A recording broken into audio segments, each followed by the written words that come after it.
নির্বাচন আমরা সম্পন্ন করতে পেরেছি।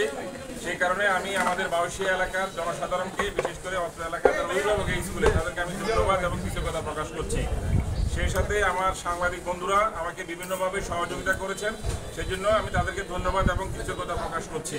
আমাদের আইন শৃঙ্খলা বাহিনীর সদস্যরা সর্বাত্মক চেষ্টা করেছেন, আমাকে সহযোগিতা করেছেন এবং আপনারা দেখেছেন অত্যন্ত সুষ্ঠু এবং সুন্দরভাবে আমরা আজকের এই কার্যক্রমটা সম্পন্ন করতে পেরেছি।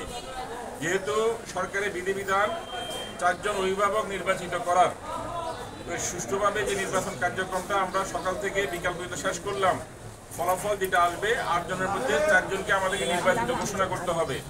বাকি 4 জনকে 8 জনের মধ্যে বাকি 4 জনকে নির্বাচিত ঘোষণা করার আমাদের কোনো সুযোগ নাই।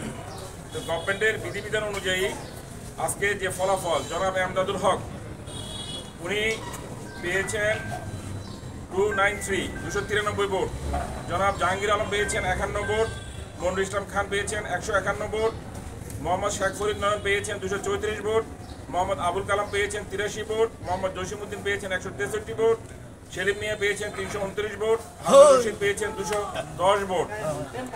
আমাদের যেহেতু 4 জন অভিভাবককে নির্বাচিত করতে হবে, প্রথম হয়েছেন সেলিম মিয়া,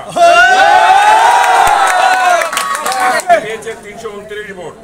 জনাব এমদাদুল হক পেয়েছেন 293 ভোট, উনি দ্বিতীয় হয়েছেন। জনাব মোহাম্মদ শেখ ফরিদ নয়ন উনি পেয়েছেন 234 ভোট, উনি তৃতীয় হয়েছেন। জনাব হারুনুর রশিদ উনি পেয়েছেন 210 ভোট, উনি চতুর্থ হয়েছেন। আপনাদেরকে অসংখ্য ধন্যবাদ।